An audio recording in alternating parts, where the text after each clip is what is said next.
Isang masayang pagbati na may ngiti sa aking mga labi.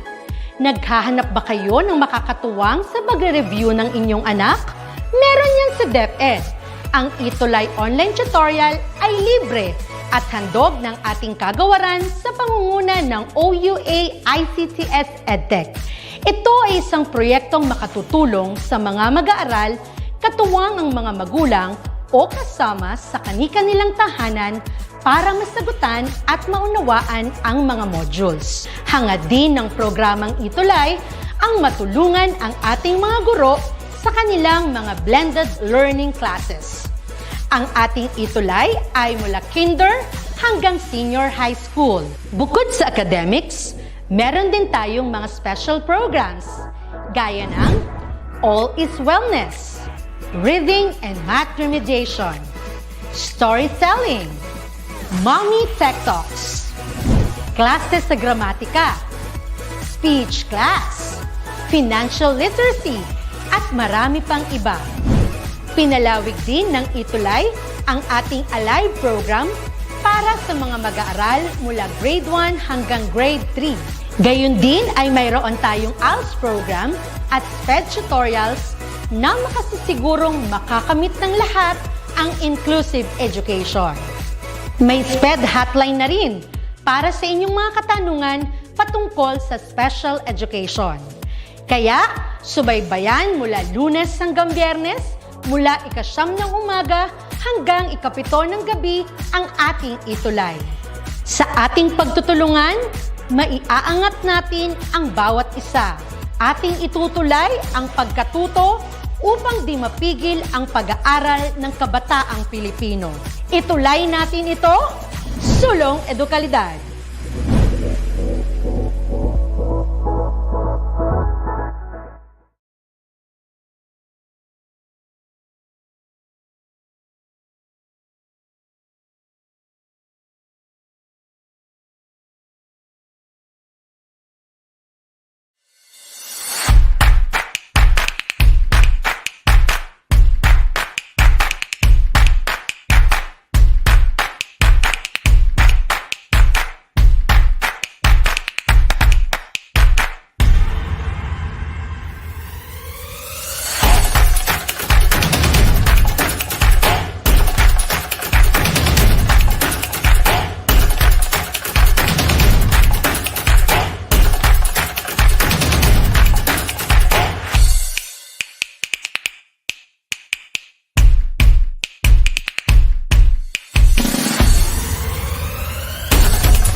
Mabuhay!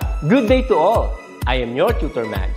Welcome to ETUlay, a free online tutorial, an initiative of the Department of Education, Information and Communications Technology Service, Educational Technology Unit, ICTS EdTech.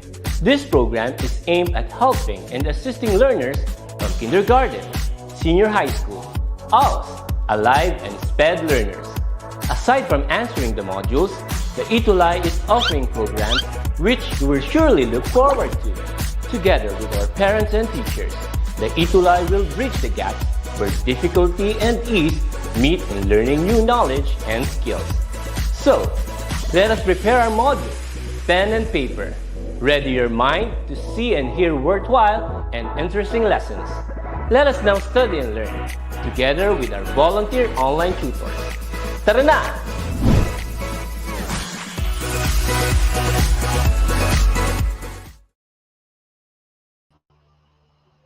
Hello, great afternoon sa ating mga Math Terrific 9 students all over the Philippines, sa Luzon, Visayas at Mindanao. Hello po sa inyong lahat dyan. I hope you are in the safe position and sound mind. Alright, so let's get ready. Ayan, so nandito na po tayo ngayon. Welcome sa ating free online tutorial, ETUlay online tutorial dito po sa ating DepEd ETUlay page. Facebook page mula 3 p.m. to 3:40 p.m.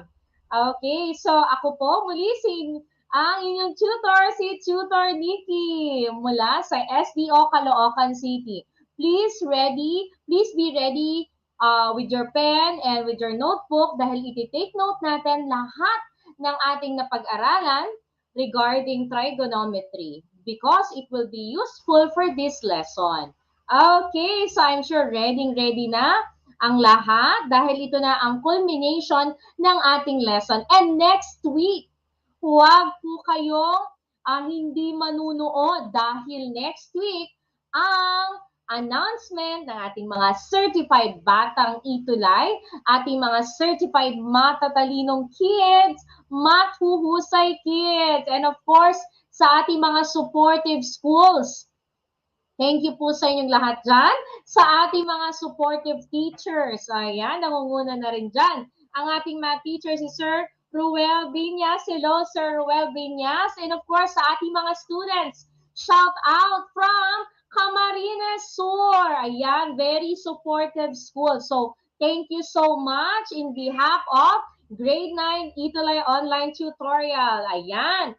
So, nangungunang bumate, walang iba, si Vina Garing Navarro, hello po, from Camarines Sur, Ocampo National High School.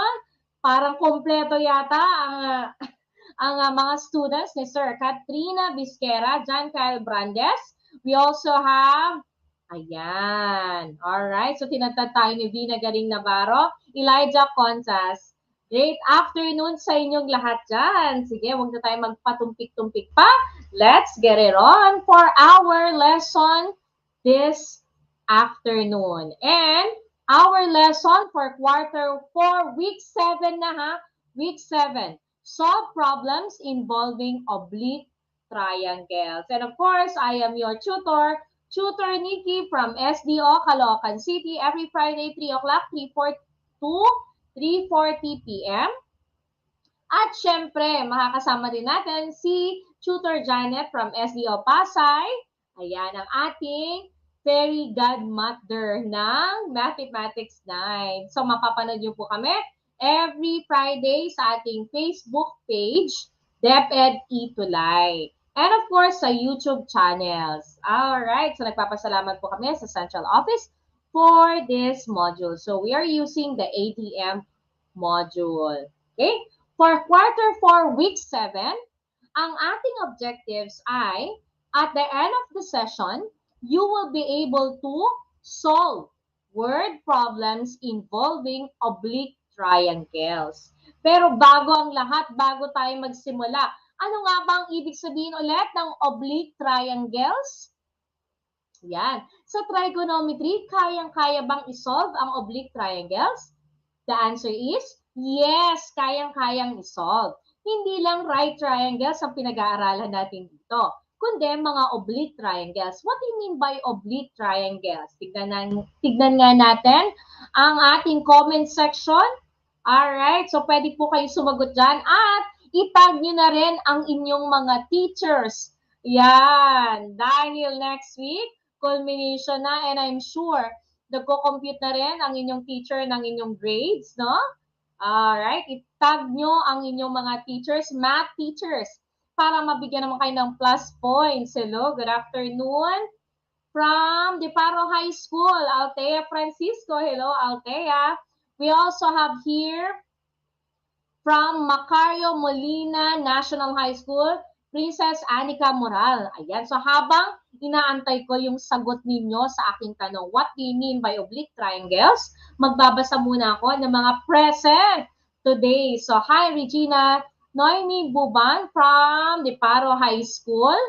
Alright, so hi also De La Cruz, Jonna May, Jassel, and Lozada from SDO Camarines Sur. Ayan, parang gusto ko nang pumunta dyan. Napakaraming masisipag na mga estudyante. No? Matuhusay talaga. Alright. So we also have here, hi, from National San Mariano National High School. Very supportive schools din to.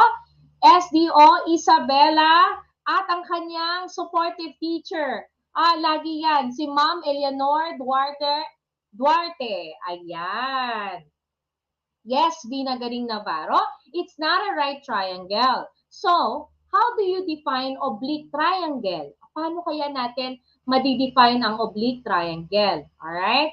Hello din, John Kyle Brandes. Ayan, meron ng sagot si John Kyle. An oblique triangle is any triangle that is not a right triangle. It could be an acute triangle with all, yes, tama, tumpak talaga, with all of the angles are acute, or one is obtuse and two are acute. Okay. Very good. So, naintindihan ang konsepto ng oblique triangles. Hello then. Ayan, from Macario Molina National High School, Romblon. Hi, Princess Anika. Ayan. At of course, we also have from SDO Bulacan, ang math teacher si Mrs. Christine Estrella Cruz. Alright? Now, let's continue. Let's recall. How do you know or how do you determine if you're going to use law of sine or law of cosine? Ano kaya yung mga cases? Napag-aralan natin yan sa grade 8. No? Meron tayong SAA, alright? Ano pa? ASA, SSS. Kapag gano'n ang mga cases, ano kaya ang para sa law of sine? Alright. Tignan nga natin. Yes. First case is the SAA case. Ano pa? Ayan. So, we also have a SA case. And, of course, SSA case. Kung napapansin ninyo, meron tayo dito SAA. So, merong angle and then the opposite side. Ayan. Makikita natin dito si SAA tsaka si SSA. Once again, merong angle. Alright? Angle. And then, its opposite side. So, meron tayong isang complete pair. Kaya naman, magagamit natin ang law of sine. Teacher, bakit kasama si ASA? Because yung angle, the third angle, no? Mahanap natin yung third angle using sum of the three angles. Okay, so dahil alam natin, the sum of the three angles is 180, we can find the third angle. And then, makukuha ulit natin angle and opposite side. So, don't forget, kapag merong angle and its opposite side, you can use the law of sine. Alright, good. So, maraming humahabol. How about the law of cosine? Dahil na-discuss na natin ito, ano naman kaya ang law of cosine? Ayan. Of course, in opposition with letter A, no, for letter B, ito ay walang angle or walang complete pair na angle and its opposite side. So that is only SSS case or SAS case. Alright, so sige nga, try natin. Let's recall. For items 1 to 5, given the triangle ABC, determine what law will be used first to solve the missing measures of the parts of the oblique triangle. You can write in the comment section, ilagay nyo sine law or cosine law. For number 1, if the measure of angle A is equal to 50 degrees, B equals 7 centimeters, and C equals 8 centimeters, Ano kayang case ito? O, number 1 muna tayo ha. Huwag munang sasagutan ang 1 to 5. Number 1, aba, ang bilis talaga. Meron ng sumasagot. Alright, sabi ni, sino kaya ang may fastest finger dito? Pakitag na ang inyong teacher. Alright, sabi ni John, Vinagaring, law of cosine. Bakit? Alright. Kasi yan ang sagot niya a while ago pala. Sa law of cosine, tandaan, SAS tsaka ASS. So, sa number 1, ano kaya ang case na ito? A, angle, and then B, alright? Pakita natin angle A, the side B, and then the side C.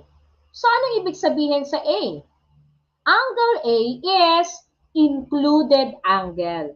It is between two sides. So, if it's between two sides, ito ay SAS. So, ano kaya ang gagamitin kapag SAS? Ano kayang law? Alright, tingnan nga natin kung meron ng nakasagot. For number 1, inuulit po natin For number 1, angle A. Alright, sige. Palakihin ko na para makasulat ako. Ayan.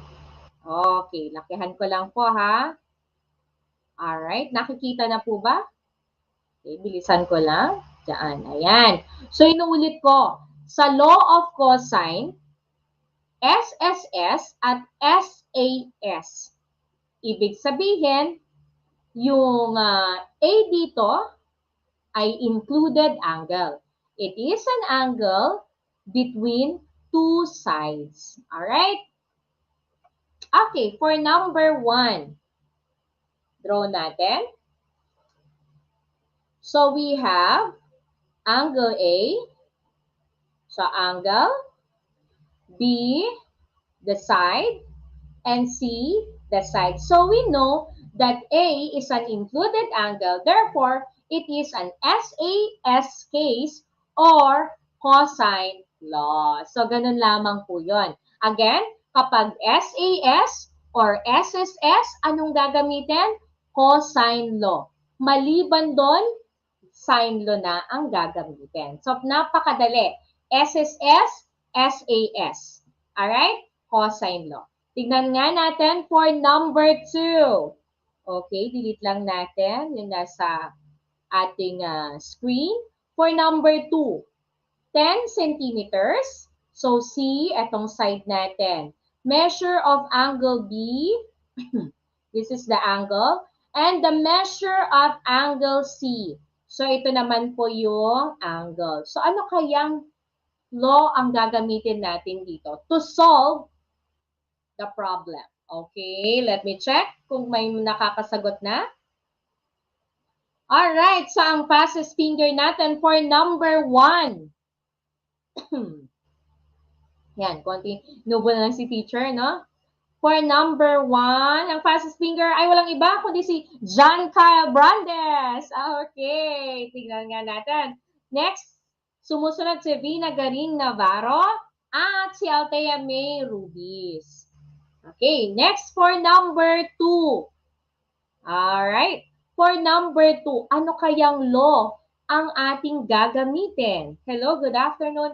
Watching from Macari National High School. Hello po sa inyo dyan. Bea Musica. Alright, shout out sa Diparo High School, sa aking principal, Ma'am Marlene C. Ocol. Ayan, at sa aking head, si Sir Pablo Ragonton Jr. Alright. For number 2, meron ng nanguna. Okay, fastest finger. Dahil ito ay S-A-A case, ibig sabihin, napapansin nyo ba, meron tayong angle and the side opposite. So, tandaan, if we have an angle, palitan lang natin yung kulay.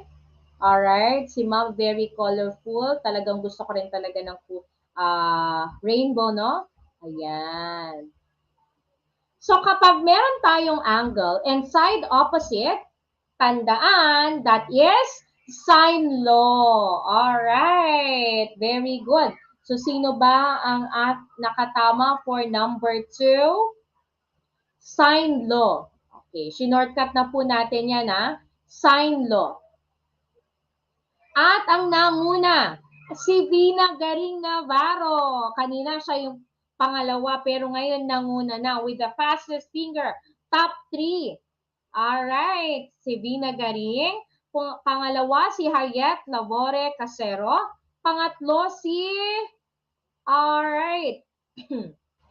Ermeline Madawin. Sandali. Sorry. Ayan, si Rian Villanueva Omeres. Hi, Omeres! Okay. Kung hindi ako nagkakamali, si Omeres ang aking top 1 student, no? Sa mathematics. Congratulations! At meron pa, syempre, shout out ko yan, no? Si Omeres ay nakakuha ng perfect score ng kanyang post-test, long test, no? Long test at siya ay may grade na 99. Kumpleto lahat ng kanyang pinasa. So, gayahin natin si Omeres. So, ulitin natin ang ating fastest finger. May fastest finger, si Vina Garing. Pangalawa, si Harriet Labore Casero. At pangatlo, pangatlo, si Rian Villanueva Omeres. Next, for number 3. Meron na kayang sumagot? Ayan, meron nang sumasagot for number 3. Okay.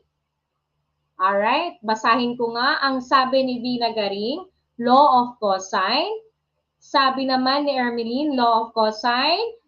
Princess Anika, law of cosine. Tama nga ba sila? Yes, law of cosine. Kayo ang may fastest finger. Very good.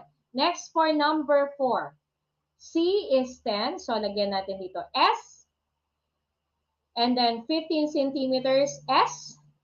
And angle C is 50. This is the angle. Alright. Gawin ko lang A, which stands for angle. Huwag kayong malilito dyan, ha? A stands for angle. Now, SSA. Ano kayang case ya? Ano kayang law ang merong SSA case? For number 4. Alright, for number 4. Tignan nga natin, for number 4, sino ang nanguna? Number 4, wala pang sumasagot ng number 4. 1, 2, 3 pa lamang. Hello, from LFG Diamantina National High School, Cabanatuan East District, Diamantina, Cabanatuan, Isabela. And we are very grateful sa Cabanatuan, Isabela, sa Camarines Sur, Diparo High School, Caloocan, Pasay. Ayan, so very supportive schools. Tignan nga natin for number 4. Ayan na. Nilagay na nila ang kanilang mga sagot. For number 4, wow, halos lahat ay tama. First, okay, walang iba kundi si John Calbrandes, law of sine. Teacher, bakit law of sine? Tandaan, angle with a side opposite sine law. Alright? Kahit hindi mo nabanggitin yung case. Ulitin ko. Angle and the side opposite, that is sine law. And of course, napakadali. For number 5, lahat ng sides ay given. Ano kaya ang ating gagamitin? Lahat ng sides ay given. Alright, double check nga natin. Number 5. Meron na kayang nakasagot? Okay, sinundan lang ba ang pattern? Hindi naman. Okay, for number 5, double check nga natin kung sino ang may fastest finger. Okay, so ang ating, ang sabi ni Vina Garing Navarro, law of cosine, Ermeline, cosine, Aldrich Ranz Tipones, cosine, at kayo ay, tingnan nga natin, yan, certified math husay. Talaga namang math husay, 9 students. Alright. So, pinaka-importante dito, in order to apply or in order to solve oblique triangles, kinakailangan nyong alamin kung anong law ang gagamitin. Is it the cosine law or the sine law? Huwag kalimutan, kapag merong angle and its side opposite, kahit hindi nyo nabanggitin yung case, that is sine law. Kapag naman merong included angle, that is cosine law. Kapag naman all sides are given, that is cosine law. Pero, meron mga word problems na kinakailangan mo ng dalawang law, cosine and sine law. Alright, we can have that as an enrichment next week. Now, in trigonometry, that is really, really helpful. Lalo na, no, this is very practical. Okay? In computing the measures of angles and distances in surveying, map making, and navigation. Lalo na kung gusto mo mag-seaman. Seaman engineering, no? Ibig sabihin, kinakailangan mo maintindihan yung konsepto ng bearing. Anong kinakailangan dyan? Law of cosine, law of sine. No? Bearing. What else? Map making. Kinakailangan mo din dyan ng application of the oblique triangles. Surveying. And of course, right triangles. Kadalasan, na-measure natin ang estimate ng height of the building because of 6 trigonometric functions.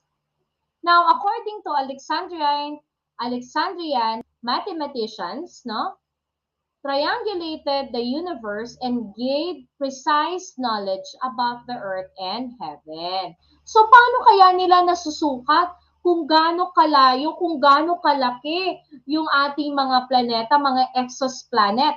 Alam nyo ba ibig sabihin ng exoplanet? No? Or outer planets. Hindi, kumbaga, hindi na natin maaabot. No? You need 1,000 years. Hindi na kaya ng lifespan natin.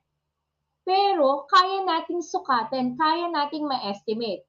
That is because of trigonometry. Ayan, gaano kalaki ang Andromeda Galaxy, no? Gaano kalaki yung mga satellite, gaano kalaki yung ating mga moons. Diba? Hindi lang naman tayong may moon. Paano nila nasusukat yun? Meron daw Earth-sized planets.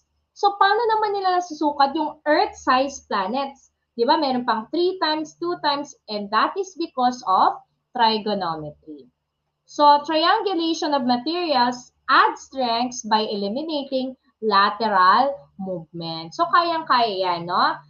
Capture lang tayo, and then we try to measure something using a triangle, no? Conceptualize lang tayo or imagine natin that that is a triangle and we can estimate the distance or angle.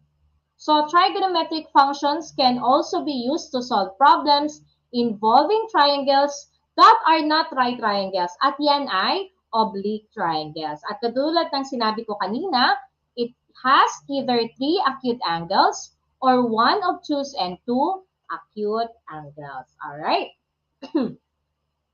Now, in solving a word problem, dapat meron kayong technique. No? Sa STEM, makukuha natin yan. Meron tayo sa pre-calculus, basic calculus. So, kinakailangan meron na kayong tip on how to solve a word problem. Okay? So, these are the following steps. Very easy. Number 1 is to draw a picture. Right? Illustrate. For example, dito sa ating oblique triangles, ang pinaka-importante ay yung 3 points. Diba? Ano ba yung 3 points? 3 location. Bakit? Dahil ang triangle ay may 3 corners. Diba? So, kailangan natin ng 3 position. Next, label the picture. Dapat may label. Huwag kang papayag na walang label. Alright. Ilagay mo kung ano yung measure ng angle, yung distance ng 2 points, and of course, kung ano yung unknown. At ilagay yung question mark. Okay, so drawing lang ako dito. So, wag kayong papayag na walang label. Dapat lahat may label. Diba? Para hindi naman. Okay. Yan. Sandali ha. Ayan. Alright. So, lagay natin. Halimbawa, this is point A, location ni Teacher Nikki. Point B, location ng taga-Camarines Sur sa ating map. And point C, this is just an assumption ha. Baka sabihin nyo, mali ako sa ating map. Point C, ito namang nanonood sa Isabela. Alright. A, B, and C. So, kinakailangan natin ng 3 points. Now, label the picture. For example, 10 kilometers. Hindi po yan totoo dahil ito ay assumption lamang. Alright, B and C, we have, sabihin natin, 20 kilometers. Tapos, ano yung given? Angle B, the angle is supposedly 65 degrees. Now, ano daw yung unknown? You want to know the distance between A and C. So, you put a question mark. Ayan. So, wag kakalimutan. Ilagay kung nasaan ang hinahanap. Ano ba yung unknown? So, put the question mark. Once again, you draw and label the picture. Okay? Next. And then, of course, you have to identify the case. Teacher, ano yung given? Kung napapansin nyo, ang angle natin ay in between the two sides. So, ibig sabihin, ito pala ay included angle. So, this is SAS. Therefore, ang case ay SAS at ano ang law? Ano ulit ang law kapag SAS? Included angle, that is law of cosine. And of course, last part, you can solve for the required answer with appropriate unit of measure. Diba? Napakasimple. No? Bliss. Bliss. Napakabilis. Dilis. Alright. Favorite natin yan, no? Dilis. Ginawa nga ni Monique. Dilis. Mahilig ba kayo sa dilis? Yan. Bilis, napakabilis sagutan. Alright, tignan muna nga natin ang mga comment ng ating mga Math-Terrific, no? Math-Terrific 9 students, kung nakikinig pa. Okay, yes, talaga namang tama ang sinasagot nila. Right, now, sabayan nyo akong sagutan at tignan natin kung sino ang may, ay, alright, na-excite si teacher. Sandali lang. Okay.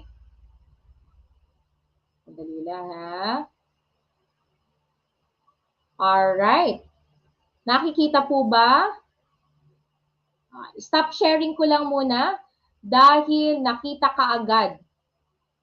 Nakita ka agad yung sagot. Gusto ko kayo ay sumagot din. Okay. Right. So, ilagay natin. Kamusta naman kayo dyan? So, don't forget, no, meron pa po tayong last session and that is next week. Next week na po yan, ha? Ayan. So, ready na? Okay. Share ko ulit ating direct.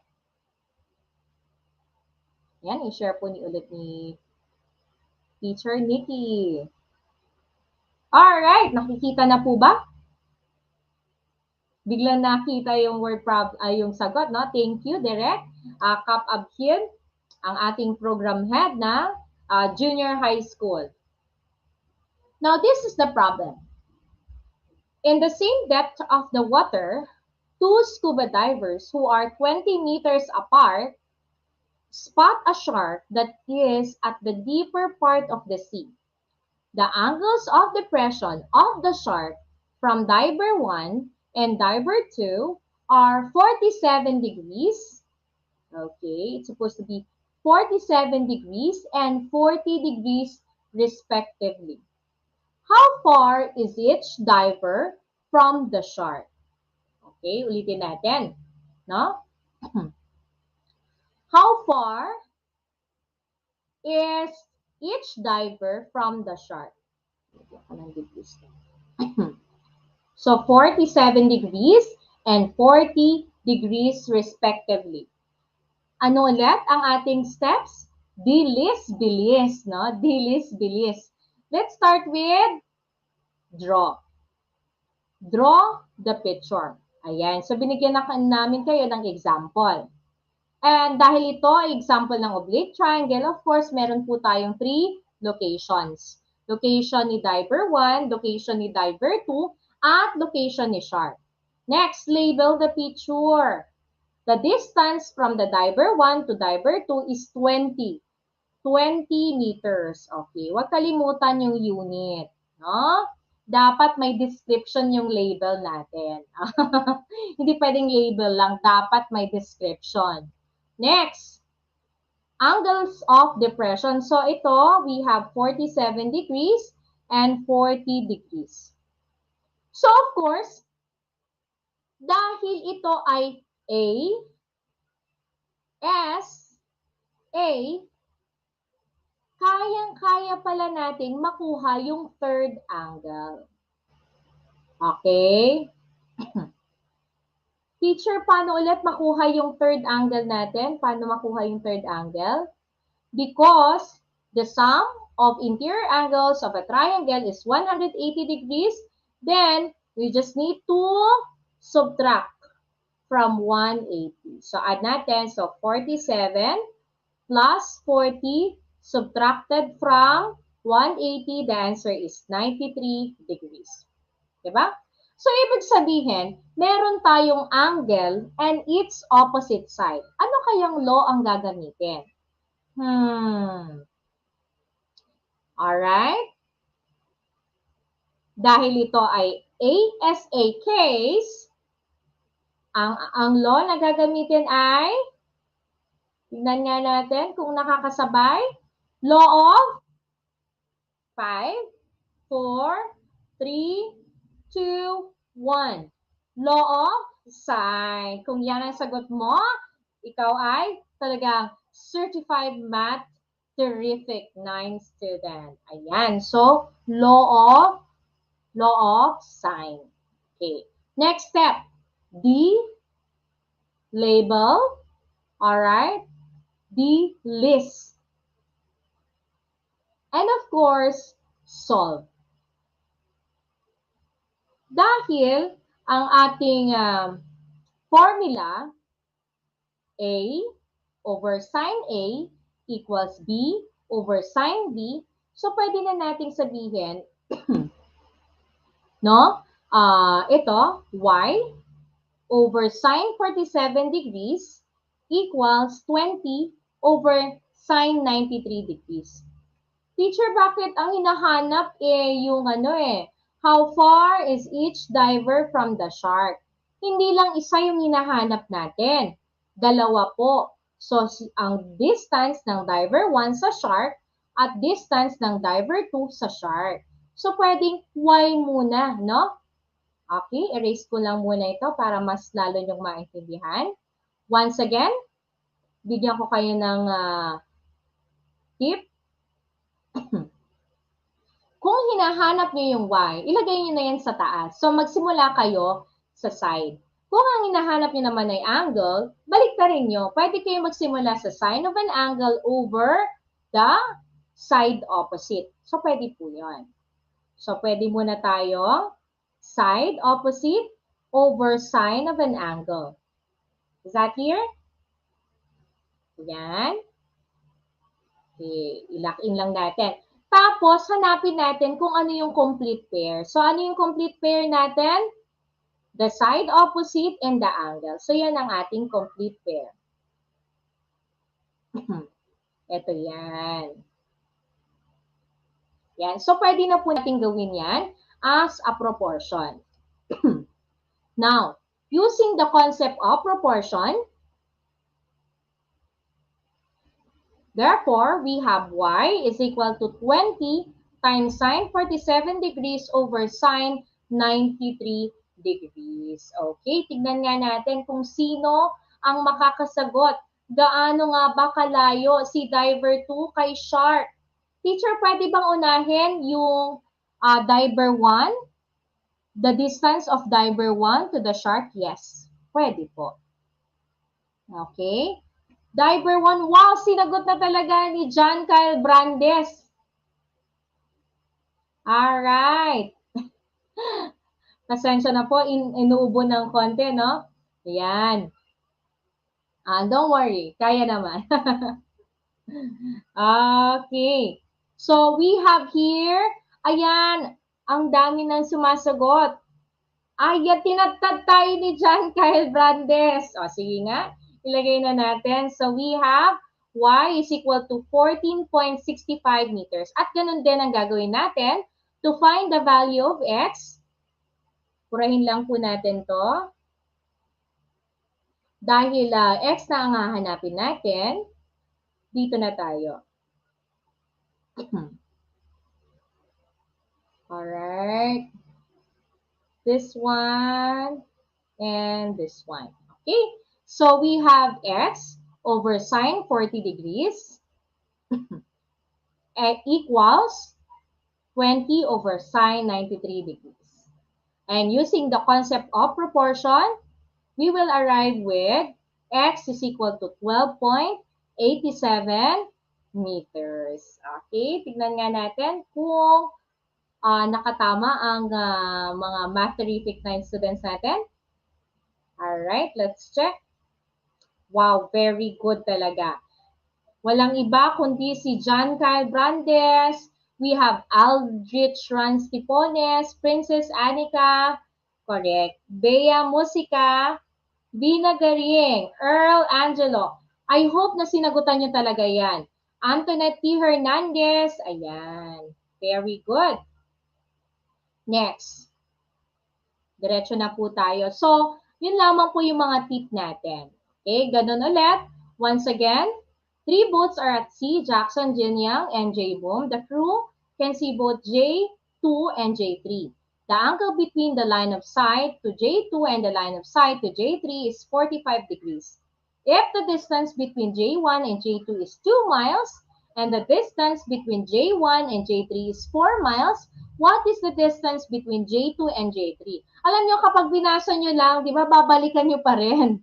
So, inuulit po natin, you have to draw and label. Alright. Nakalagay na po dyan. Next, because this is an ASA case, included side, ibig sabihin, we can use the concept of, alright, law of cosine. Okay? So, applying the law of cosine, we will arrive with 2.95 miles. Right? So, ganun lamang po yan. So, don't forget ang ating diniscuss ni Tutor Janet, ang ating fairy godmother, nandyan po sa ating, hello Tutor Janet, talaga namang very supportive. Ito po ay from week 6, no? Side opposite angle square is equal to side adjacent to angle square plus other side adjacent to angle square minus 2 times 1 adjacent side times other adjacent side cosine of an angle. Alright? Okay. So, lagi lang nating tatandaan, law of sine kapag AAS or we have ayan, tika. Lagay lang po natin dito ha, AAS or ASA and SSA. And law of cosine, kapag naman SAS and SSS. Alright, so yan po yung nabanggit natin kanina. And to solve word problems involving oblique triangle, first step is to draw a picture, label the picture, identify the case. Okay? From that case, you have to identify ano bang law ang gagamitin. Is that law of sine or law of cosine? And then solve. Okay? Right. So, last week, actually, sinagutan na rin ninyo ito with Tutor Janet. Pero, ito ay magagamit natin sa question number 2. So, tingnan nga natin at tawagin natin si Tutor Janet. Andyan yata si Tutor Janet, ang ating fairy godmother. Ayan. Hello, Tutor Janet. Hello, Tutor Nini. Okay ba yung audio ko, Tutor? Naririnig ako? Yes. Yes po, loud and Okay clear. po. Yan. Good afternoon po sa ating mga kasama, no? So, welcome po sa ating evaluation part. Ayan, ang galing-galing naman ng ating mga... Nakikinig ako, Tutor Nikki, talagang sinisi ko yung lahat ng mga schools at division. May nagpa-shoutout nga sa kanilang madam. Sabi niya, si Bea Musica, sabi niya, nanonood daw ang kanilang madam from Macario Molina National High School. So, Wow. dalawa sila ni Ara nagsabi. So, sumasagot pa rin sila hanggang ngayon. So, hello din. So, ibig sabihin talagang up to now, marami pa rin ang nagre-review, hindi lang sa Division of Camarines Sur, sa ating mga respective divisions, pati dun sa division nila Ara at Bea. Ayan. So, dito po sa question natin, Tutor Nix, no? We are asked to identify, no, the right illustration. So we are given the description that there's a parallelogram whose diagonals measure 88 centimeter and 66 centimeter respectively. So since we know na possibly hindi nga ito square or rectangle, so wala tayong right angle na na-form, no? Kasi di ba, tinanong mo yan kanina sa kanila. So possibly this is just a regular parallelogram or a rhombus, no? So we don't know yet. So ayan. Pero alin kaya yung right illustration to say that the shorter side measures 20 centimeter. Okay, so may shorter side so that yung second sentence na yan, it affirms na ito nga ay isa lamang generic parallelogram. Okay, so which illustration? Ayan, may nagsagot na agad si Vina, sabi niya, letter A. So hindi ko kaya isa-isa nasagot niya na. So according to the drawing sa letter A, so we have parallelogram A, B, C, D perhaps, no? At according to Vina, AB measures 20 centimeter. Kaya yun yung sagot niya. At marami naman nag-agree.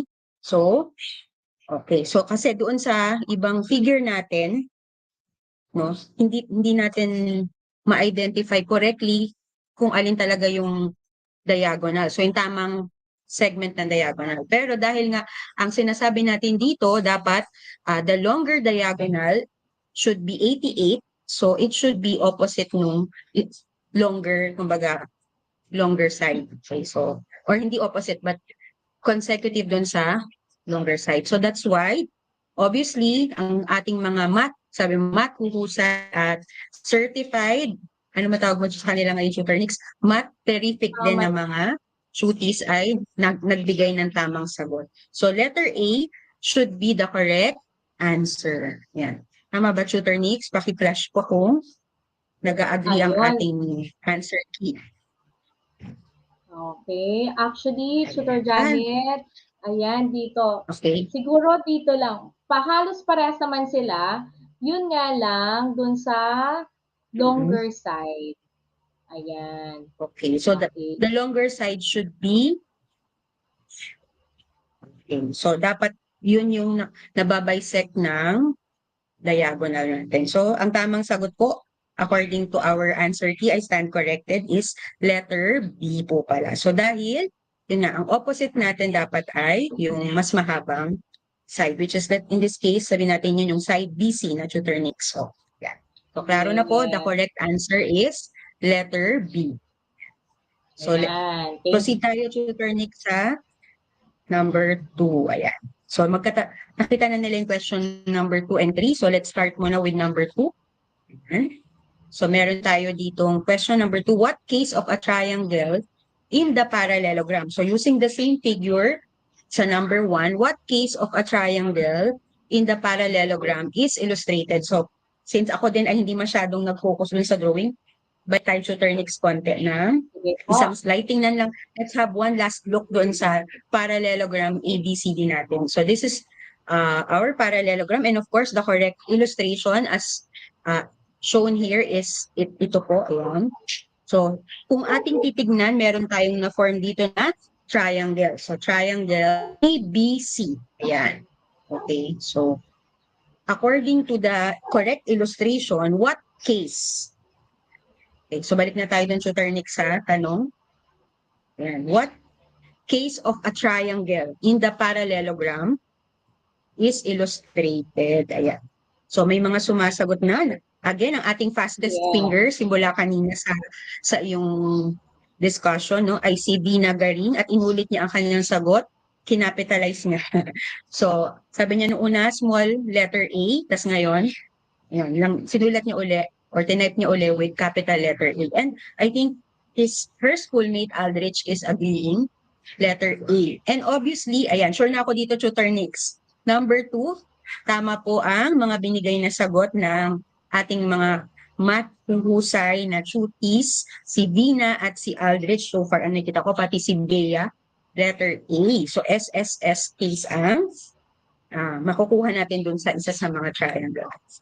Okay, for number 3, Tutor, would you like to read number 3, Tutor Nix? Which, ayan. So, alam na natin yung case. Ano kayo yung law behind sa ating case? So, which law is appropriate to use to find the measure of the acute angle formed by the diagonals of the parallelogram?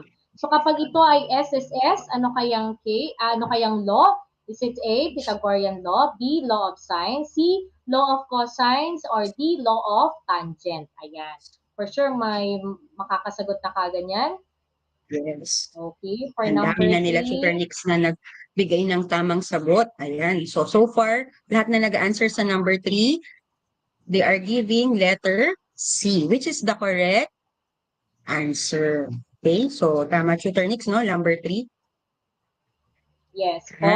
Next po. Sinabahan ako. Number 3, letter C is the correct answer.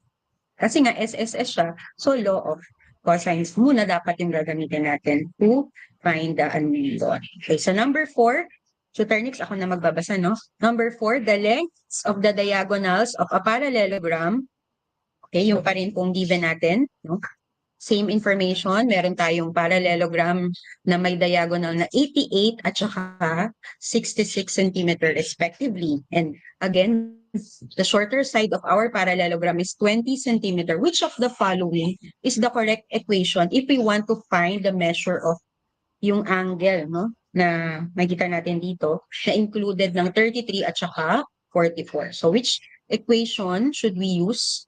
Since na-identify na natin sa number 3, no, Tutor Nix, na law of cosine, so alin yung tamang pagkaka-plug in, no, nasunod yung law of cosine to find the unknown angle, which is angle C. Okay, is it A, cosine C is equal to 33 squared plus 44 squared minus 20 squared all over 2 times the product of the segment 33 and 44, or B, so may nire-arrange lang, no?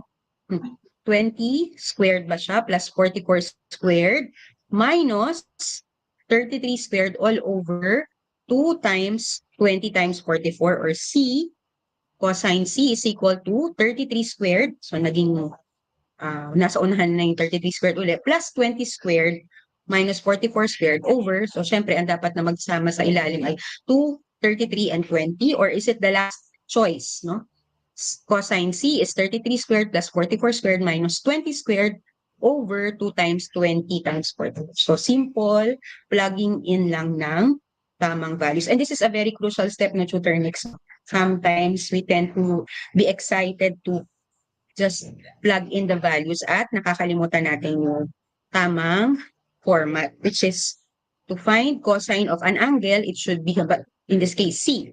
So you have to use the correct form. Ayan, dyan ang galing sa sinusulat ni Tutor Nix yung, okay, so yung original form ng ating equation, C squared is equal to A squared plus B squared minus yung ginamit natin na adjacent leg A and let's say B, 2AB times the cosine of the unknown, opposite the unknown side. So in this case, C. So cosine of angle C. So, may nagsagot na ba, Tutor? Parang nag-iisip talaga sila what should be the correct. Pero you just base it sa illustration. If you're after C, opposite niya ay 20, no? So, dapat, ano yung, nasaan nakalagay yung 20? Dito ba siya sa subtrahend? Kasama ba siya dapat ng 44 and so on? Or kasama siya ng 33? Okay, so medyo Ayan, so nandito na yung ating mga cuties na nagsasagot at ibigay na natin yung tamang sagot. Ayan, si Bina, hindi siya sure. Sabi niya, number 4, is it letter D? Oh, so, hindi natin siguro masyadong na-highlight. Pag angle, ang unknown. Okay, so ang tamang sagot ko, ayan, obviously, ay letter A. Kasi as what I have emphasized na tutor Nix, since we are looking for angle C, no? Kasi yun yung pare-parehas naman sila sa choices na this is an equation to find the value or the measure of angle C. So, dapat yung ating C squared, siya yung magiging subtrahend. Okay, so it should be 33 squared plus 44 squared. So, yung dalawang adjacent each other. 33 squared plus 44 squared minus 20 squared all over the product of 2, 33, and 44. Ayan. So, si John Kyle, nagbigay siya ng almost the same time with the others, nagbigay siya ng tamang sagot, no? Okay. Together with, merong una rin nagbigay ng letter A. Si Aldrich. Ayan. So, pareha sila na ang sagot sa number 4 ay correct. Okay, let's go to the last question, tutor, since tayo ay, ayan, mag-overtime tayo ng mga ilang minutes lang. Okay? Alright. Sige, So, tutor, yun next, po yung take it away. application a while ago. What is the measure of the acute angle formed by the two diagonals of the parallelogram? So, recall lang po natin, kanina we have C, cosine C, lagay ko lang, is equal Opo, to, yung equation natin. opo.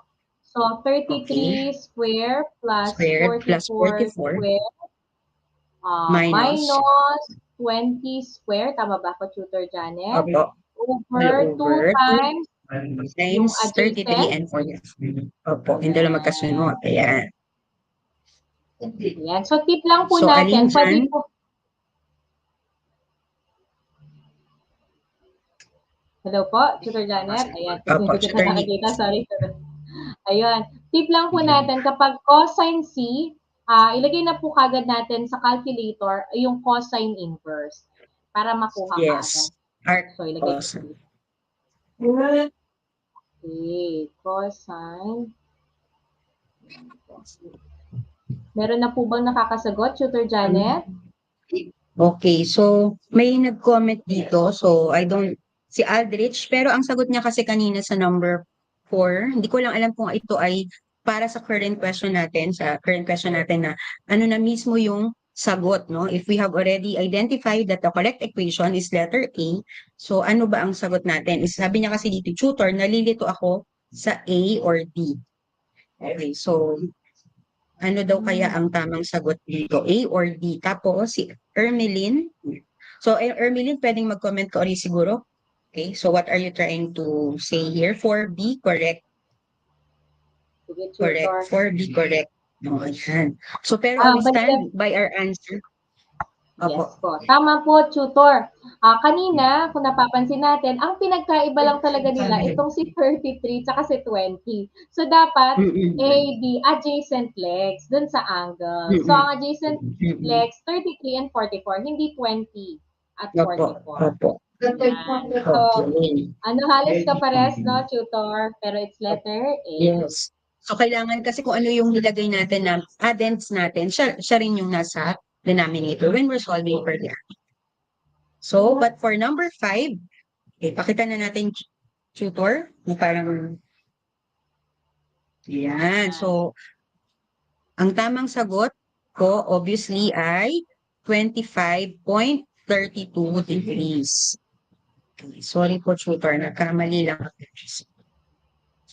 Okay, so yun din naman ang sinagot ni Bina, nakahabol si Bina, because she was able, again, siya yung pinakamabilis na nakapagsagot.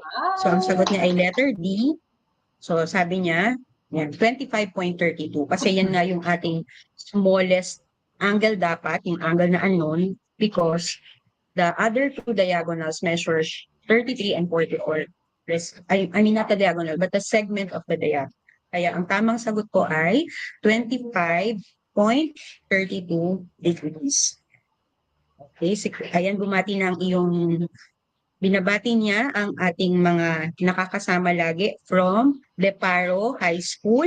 So, hello po kay Ma'am Arlene COO, especially sa yung principal, tutor Nix. Hello po, Ma'am RD.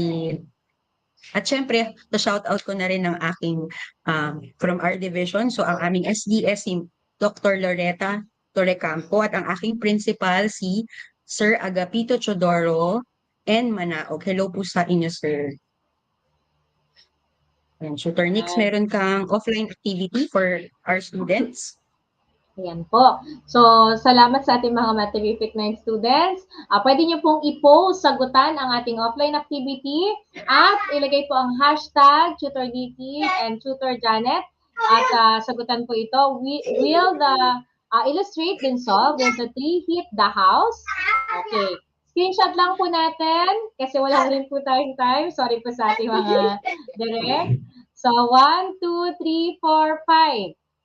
Okay, ayan. So, muli, nagpapasalamat po kami sa ETUlay online tutorial. And don't forget, next week, Friday, Tutor Janet, last week na po natin. Next week, kami pa rin po ang inyong makakasama.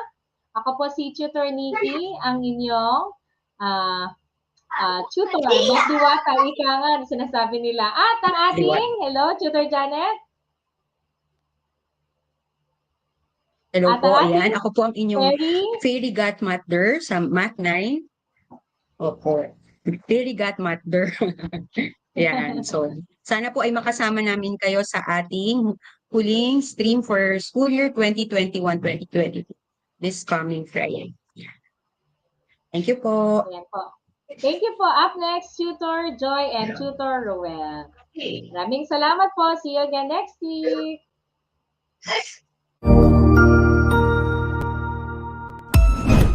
Ang husay naman! Natapos mo ang iyong tutorial session kasama ang iyong mahusay na ETUlay tutor. May bago ka bang natutuhan? I-share na yan gamit ang hashtag ETUlay Level Up. Huwag aalis ha dahil may susunod pang programa na pwede mo ring panoorin at salihan dahil naghihintay na ang iyong mga tutors. Happy learning dito sa ETUlay!